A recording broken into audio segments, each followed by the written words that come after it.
व्रत शब्दर शास्त्रीय अर्थ हूँ संकल्प। सुदशा व्रत ना कहीं सुदशा तार दीटा कारण। सुदशा व्रत दिन 10 गोटी 10टा कथा देखा मिलता है। से कथा को आज आप शुणा पाइबे। सुदशा व्रत आप केबे पालन करेंगे, क्यों माने पालन करेंगे। जड़े मनकर यही वर्ष बाहा तार शुक्ल पक्ष दशमी दशहरा दिन सुदशा व्रत पड़े पालन करिवो कि नहीं ना आउ कौन ना क्यों माने पालन करेंगे केमिति पालन करेंगे। सुदशा भलरे पड़ुनी ए प्रकार शब्द नहीं। सुदशा पालन कले आपणकर भल आसीबो।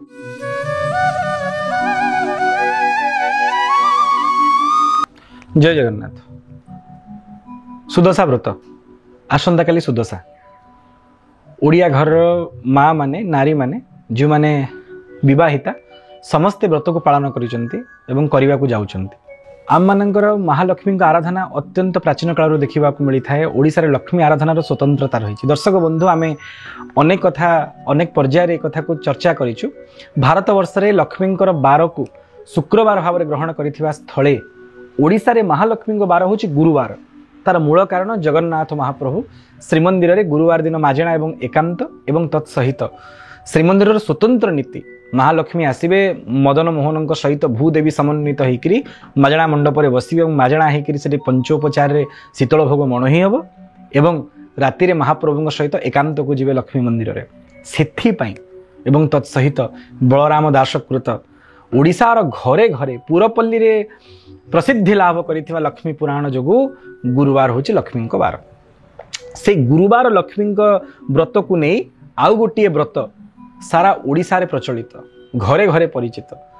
कौनसी जाति वर्ण आश्रमगत भेद ता पाखरे नहीं। ब्राह्मण माने करिवे अन्य माने करिवेनी, अन्य माने करिवे ब्राह्मण माने करिवेनी। एमिति अनेक व्रत अछि। खुदुरुकुणी व्रत ब्राह्मण घरे हुएनी एवं ब्राह्मण माने करुथ स्वतंत्र बाली तृतीया व्रत अन्य घरे हुएनी। किंतु महालक्ष्मी उपासना समस्ते करें। पाट महादेवी बाट कमला महालक्ष्मी सान्ताणी उपासना रे कौन सी तारतम्य नहीं। जहां दृष्टि रे कहीं उच्च नुहंती कहीं नीच नुहंती, वैवर्ण नहीं, वैषम्य नहीं, असमता नहीं, विषमता नहीं। से ही महालक्ष्मी व्रत हूँ सुदशा व्रत ना कहीं सुदशा तार दीटा कारण। प्रथम कारण हूँ एंकर अनुग्रह हो गले महालक्ष्मी कृपा कले आपणकर उत्तम दशा हो। आपणकर पारिवारिक अवस्था आपणकर चाली चलणी सर्वोपरि आचार विचार उत्तम हो सु एंकर अनुग्रह हेले जे पर्यंत महालक्ष्मी कृपा करी नाहंती से पर्यंत आपण घरे उत्तम वातावरण आसीबो नाही। स्त्री अर्थ जस कीर्ति सर्वोपरि परिष्कार परिच्छन्नतार प्राप्ति हबो नाही जे पर्यंत लक्ष्मी कृपा न होईछि। प्रथम कारण ना द्वितीय कारण सुदशा जेहेतु ये 10 संख्यार प्रचलन होती मांकर सेवारे मांकर अर्चनारे सुदशा व्रत दिन 10 गोटी 10टा कथा देखा मिलता है। से कथा को आज आप शुणा पाइबे ना कौन लक्ष्मींकर स्वतंत्रता ए समय सुदशा व्रत आप केबे पालन करेंगे ना जेबे मासर शुक्ल पक्ष दशमी। आमर साधारणतः वर्तमान समय जो मैंने नुआ नुआ व्रतधारिणी अल्प बयसर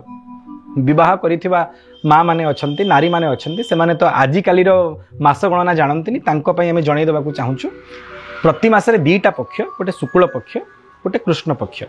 अमावास्या पूर्णिमा पर्यंत शुक्ल पक्ष, पूर्णिमा अमावास्या पर्यंत कृष्ण पक्ष। तेणु जेबे शुक्ल पक्ष दशमीटा गोटे पक्ष हूँ 15 दिन प्रतिपदा द्वितीया तृतीया चतुर्थी करी पूर्णमी किंवा अमावास्या समाप्त हम। जेबे दशमी तिथिटा शुक्ल पक्षर दशमी तिथि जेबे गुरुवार दिन पड़िबो सेबे सुदशा व्रत पालन हब। प्रथम मत आपण शुणिथिबे अनेक माने कहते जे एथर सुदशा भलरे पड़ुनी, एथर सुदशा खराब रे पड़ुची, एथर सुदशा रे क्षय तिथि अछि। दर्शक बंधु जदि आपण शास्त्रीय प्रमाण को ग्रहण करिवे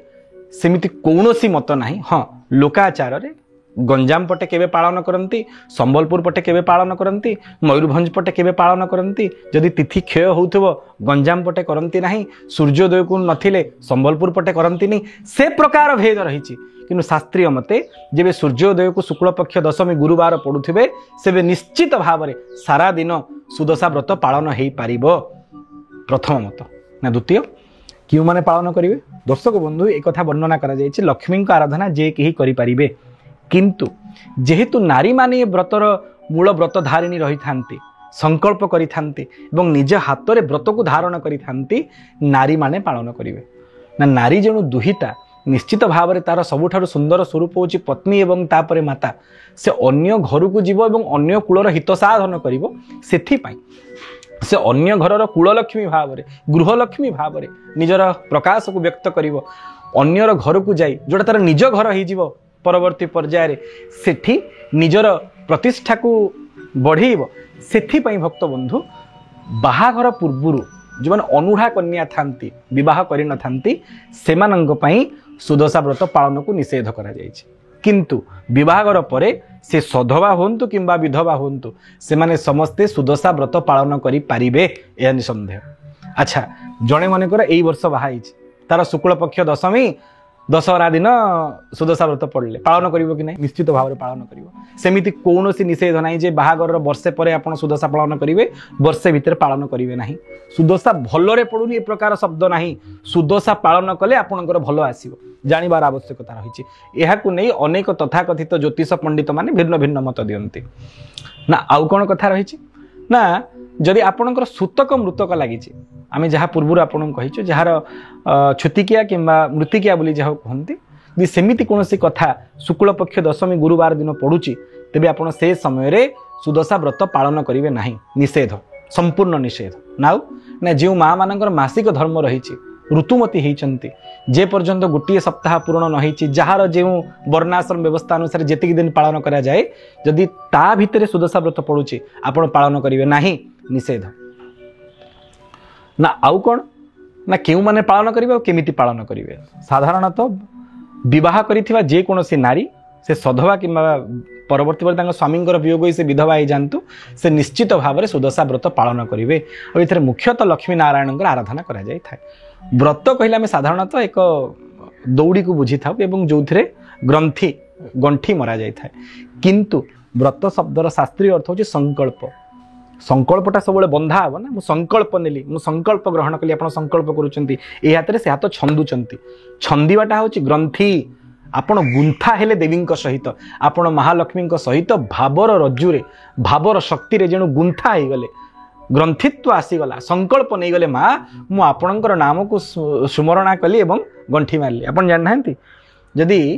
कहार कौन कथा को नहीं वाद विवाद थाए से कानी रे गंठी पकई दे आगुरी से परंपरा थिला आजकल तो माँ मानकर शाढ़ी ना कि कानी ना तेणु गंठी देखा स्वप्न मो माँ मो बो मुझे देखी समस्ते जदि कौन घटना घटला कानी रे गंठी पड़ला रे माँ गंठी पड़ला माने संकल्प हो गला पृथ्वी प्रलय ये कथार मु विच्युत हेबी नाही ताकू व्रत बोली ग्रहण करती सुदशा व्रत आप गंठी पकाती केमिति पालन करेंगे गोटे दिन पूर्व प्रस्तुति पर्व आरंभ हो जदि आप ऋतुमती नही माँ मैंने तत्सहित सूतक मृतक न पूर्व दिन सात्विक आहार ग्रहण कर बुधवार दिन गुरुवार दिन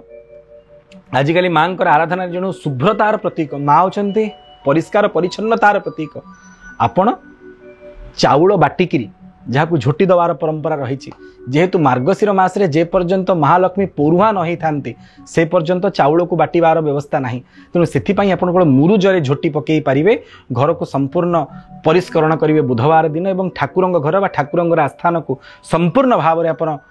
परिष्करण करेंगे और माँ आराधना पे प्रस्तुति ने सकाळु प्रातः मुहूर्त सूर्योदय हवा पूर्व आप उठे और देवी आराधना निजक नियोजित करेंगे कौन करेंगे ना प्रथम ठाकुराणी को बसइबे केमिति बसइबे माँ को आपण घरे समस्त घरे लक्ष्मी फोटो थे लक्ष्मी मूर्ति थे माण धान तो ये समय व्यवहार करानी शुक्ल पक्ष दशमी तिथि महालक्ष्मी मूर्ति निश्चय थे और महालक्ष्मी फोटो थे कि नथिले श्रीमंदिर लक्ष्मी को छुआ लक्ष्मी गुआ आप आनी महालक्ष्मी गुआ तांकु आस्थान में बसइबे धला रंगर वस्त्र पकेबे चंदन सिंदूर और तत्सहित पंखा देकरी माँ आस्थान को प्रस्तुत करेंगे धला रंगर फूलर विशेष प्रयोग रही आम जो 10टी कथा आपन कहवाई स्त्रीकृत करूँ प्रथम कथा हूँ आम शरीर जो 10 गोटी इंद्रिय रही 5 कर्मेन्द्रिय हस्त पद बाणी गुह्य आ उपस्थ मलमूत्र त्यागर इंद्रिय 2 हाथ पाद और बाणी ये 5 कर्मेन्द्रिय आ 5 ज्ञानेन्द्रिय हूँ श्रवणेन्द्रिय दर्शनेन्द्रिय माने कर्ण चक्षु रसनेन्द्रिय माने जिह्वा एवं तत्सहित घ्राणेन्द्रिय माने जो थे नाकरे आम आघ्राण ग्रहण करेंद्रिय स्पर्शेन्द्रिय चर्म ये 10 गोटी इंद्रिय माध्यम आप देवी निकटवर्ती हेबे ए हूँ सुदशार प्रथम 10 लक्षण नाउ द्वितीय आपण माँ निकटरे जो कलश को स्थापना करेंगे से 10 गोटी आंब डाल थिबा आमे सबुटी 7 गोटी आंब पत्र थिबा डाल व्यवहार करिथाउ किंतु एतरे 10 गोटी पत्र थिबा आंब डाल व्यवहार करियो। दर्शक बंधु आपण जो कलश को स्थापन करेंगे प्रथम से 10 मुठी धान देवे जहाँ विधान आम शुणीचु 10 मुठी धान तारी उपरे आपण पितल कलश हूँ माटी कलश हूँ जेकोसी धातु पात्र कलश को स्थापन करेंगे और 10 गोटी पत्र थी आम डाल ता भर रखिए ये 2टी 10 कथा गले ना तापर 10 वर्णी मुरुज आपण मैंने समस्ते पंचवर्णी मुरुज शुणी कि लक्ष्मी आराधना 10 वर्णी मुरुज 10 गोटी वर्णर मुरुज जदि ता नई पारुची 2टा रंग को मिसेक तृतीय रंग बाहर करेंगे माँ मैंने जानते धड़ारे नाली मिसईदेवे धड़ारे हलदिया मिसईदेवे धड़ारे सबुज मिसईदेवे अन्य एक रंग बाहर फलत 10 वर्णी मुरुजरे आपण माँकर पादचित्र अंकन करेंगे और झोटी पकेबे चिता पकेबे ये तृतीय 10 ना चतुर्थ दर्शक तापर आपण जो लक्ष्मी आराधना रे पद्मर विशेषता रही जो पद्म आपण लक्ष्मी को प्रदान करेंगे 10टी पद्म देवी को समर्पण करेंगे से सुदशा नाउ ना माँ का दीप बसिव कलश गले माँ को रूपसज्जा निमंते पद्म गले तापर दीप दीप कौन 10 मुखी दीप दर्शक बंधु पूर्व काल में गोटे दीपर 10 गोटी मुख थिबा 10 दिग को 10 गोटी मुख थिबा दीप को माँ को सम्मुख में प्रज्वलित करिवार व्यवस्था थिला यदि वर्तमान समय आप भुवनेश्वर किंबा सहर में 10 मुखी दीप पाऊ नाहंती तले 10 गोटी माटी दीप को देवी सम्मुख में स्थापन करेंगे ता हो ना तापर कौन करेंगे जिते आप पूजा बाढ़े माँ निकट में 10 गोटी कदली को रखिए और तत्सहित आपण जिते माँ आराधना करी प्रथमे तो देवी पाखे भोग लगे कौन भोग लगे समय धड़ा मंडा जहाँ सीझा मंडा बोलिक कहू जो माँ श्वेत वर्ण विशेष आग्रह धड़ा रंग को बेसी माँ साताणी भल पाती कहीं ना श्वेताक्ष सूत्र हस्ताच निजे सबू श्वेत माँ सबू धड़ा धड़ा हूँ शांति और स्वच्छतार प्रतीक आ महालक्ष्मी होती शांति और स्वच्छतार देवी परिष्करण महादेवी होती महालक्ष्मी से धड़ा मंडा से छेना और नड़ियार पुर दिखाई छेना धड़ा नड़िया गुड़ पाग कि चीनी पाग होकर पुर दि जाइए 10 गोटी सीझा मंडा ये 10 गोटी मंडा स्थापन हम और तापर आपण महालक्ष्मी पानी छड़ेबे और तापर कौन करेंगे ता पूर्व तो आप निश्चित भाव में संग्रह करेंगे व्रत को नियम रही 10 हाथ लंबर व्रत ता 3 गुणा हो जहाँ बजार बिक्री होती व्रत आप संग्रह करेंगे एवं 10 हाथ हो व्रत से 10 एवं लक्ष्मींकर 10 गोटी नाम को सुमरणा करी 10 गोटी ग्रंथि आपण संस्थापन करेंगे प्रथम देवी को भोग लगेले माँ को पाखे सुमरणा करदे माँ संतुष्ट हो गले भोजन ग्रहण करी तापर आप देवी को लक्ष्मी को छुआई व्रत बांधा आरंभ करेंगे व्रत में गंठी बांधे कौन ठाकुराणी ना प्रथम गंठीर नाम लक्ष्मी नारायणी द्वितीय गंठीर नाम हेला कमलिनी तृतीय गंठीर नाम हरिहर प्रिया चतुर्थ गंठीर नाम अटे पद्मालया पंचम गंठीर नाम अटे कमला षष्ठ गंठीर नाम टिपड़िला चंचला सप्तम गंठीर नाम हेला विघ्नसेनी अष्टम गंठीर नाम सिंदूर दुलणी नवम गंठीर नाम दुर्गति नाशिनी दशम गंठीर नाम विष्णु पाटराणी। दर्शक बंधु माँ 10 गोटी नाम को बारंबार चिंतन करी स्मरण करी स्वरूप को मन भितर ध्यान करी आपण से व्रत रे 10 गोटी गंठी लगेवा आरंभ करेंगे प्रथमे लक्ष्मी नारायणी द्वितीय कमलिनी तृतीय हरिहर प्रिया हरिहर निजे महाप्रभु होजनी हर समस्त दुख को हरण करती प्रिया प्राणवल्लभा चतुर्थ गंठी होचंती पद्मालया एवं पंचम माँ नाम होचंती कमला षष्ठ चंचला सप्तम विघ्नसेनी अष्टम सिंधुर दुलणी नवम दुर्गति नाशिनी एवं दशम विष्णु पाटराणी 10 गोटी ना को माँ स्मरण करी 10 गोटी गंठी आपण बांधे और विश्वास करंतु ये माँ ना रे गंठी बंधा जाऊनी जे स्वयं भगवती निजे ही आपणकर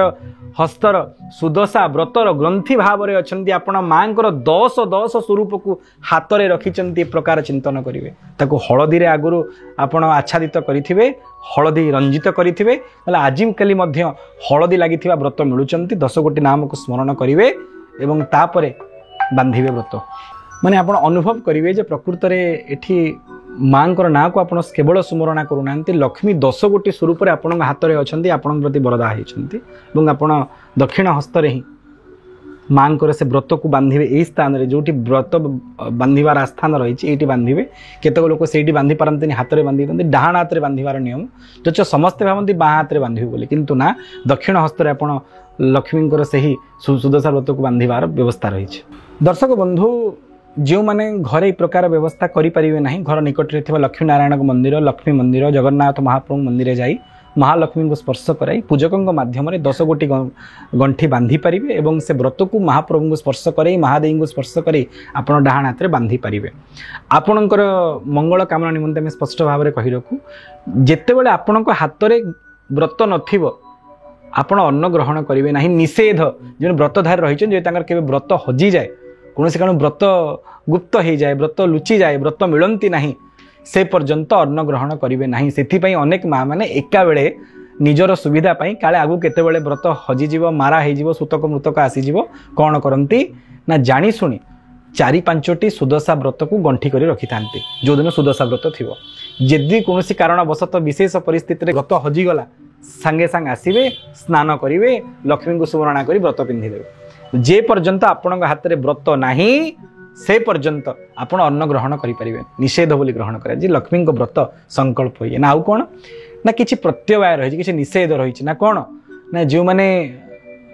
विवाहिता नारी से बाप घर कौन जिनिस ए समय ग्रहण करेंगे ना कौन जिनस ए समय ग्रहण करेंगे लक्ष्मी पूजा दिन अर्थात अन्य गोत्रर अन्य पाकर अन्य पागर कौन जिनिस आपण से दिन ग्रहण करेंगे ना भोजन रूप में प्रसाद रूप में प्रथम द्वितीय जो 10 गोटी धड़ा मंडा लक्ष्मी को आपण पूजा करेंगे से मंडा को आपण बाहर लोक कस्मिन काल खाइबा को देवे ना केवल घर जन अत्यंत निजजन कुटुंब लोक खाइबेनी सगोत्रीय खाइबेनी आपणकर परिवार थे आपणकर शाशु ससुर स्वामी पिला यही माने खाइबे आपण सहित बाहर लोक ताको स्पर्श करेंगे ना द्वितीय तृतीय होची अन्य कहार टंकार आपण व्रत किणवे ना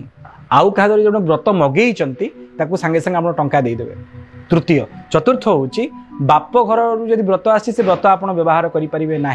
निज अर्थरु निज परिवार अर्थ व्यवहार करी आपण व्रत को क्रय करेंगे चतुर्थ पंचम होची जदि आपणकर केबे व्रत हजि जाए तेबे दोष तेणु सांगे सांगे आप व्रत को धारण करेंगे अधिक व्रत रखिथे और षष्ठे जदि आपण कहार व्रत पाती तेबे दोष अर्थात व्रत हजिबा एवं व्रत पाइबा दीटा को दोष बोली ग्रहण करा जायछि से दोषर निवृत्ति स्वरूप गोटे दिन रात्रि रे अनाहार रहिबे निराहार रहिबे से दोष ख्यालित हो आपणकर ना सप्तम सप्तम कथा सबुठ गुरुत्वपूर्ण कथा होछि या केबे कहार व्रत को चोरी करिवेनी। दर्शक बंधु अनेक तथाकथित ज्योतिष माने कहती जदि आप चाहूँ ता घर लक्ष्मी को हरण करने लुचेकी व्रत को आप चोरी नहीं आसतु नारी मैंने शोई था माँ मैंने हाथ व्रत खोलिकी नहीं पड़ाती ज्योतिष मैंने कही ता व्रत जदि आप नहीं जी ता घर लक्ष्मी पलैबे उल्टा कथा आज्ञा लक्ष्मी से प्रकार कुटिल छल कपट को घृणा करती यदि आप से प्रकार कर्म लिप्त अच्छा लक्ष्मी ही न श्रीहीन हो तेज लक्ष्मी हो से प्रकार कर्म केबे करंतु नाही। दर्शक बंधु सुदशा व्रत करुवा माँ मैंने गुरुवार दिन आमिष ग्रहण करेंगे ना ए प्रकार नियम जदि आप जीवन में ग्रहण करेंगे विश्वास करंतु जेमिति नारीटीए संपूर्ण परिवार मंगल साधना करिथाए आपणकर सुदशा व्रत माध्यम परिवार उत्तम दशा आसीज एवं 10 गोटी गुण संपन्न ये व्रत को जी निजर अत्यंत भक्ति सहकार संपन्न कर श्री कीर्ति जश अर्थ माँ निश्चित लाभ हम एवं माँ पद्मालय ता प्रति कृपा करेंगे यही भाव सहित आमे सुदशा व्रतर साफल्य कामना करी महालक्ष्मी चरणारविंद प्रार्थना करुचु लक्ष्मी आपण कृपा करंतु एवं सर्वोपरि आपणकर जीवन समस्त मनोकामना को पूर्ण करने सहित केवल और केवल दशरथ नंदन मणिमा महाप्रभु चरणारविंद आपणकर अचला निश्चला भक्ति लाभ हो यही भाव सहित ये कार्यक्रम विश्राम दौचु। जय जगन्नाथ।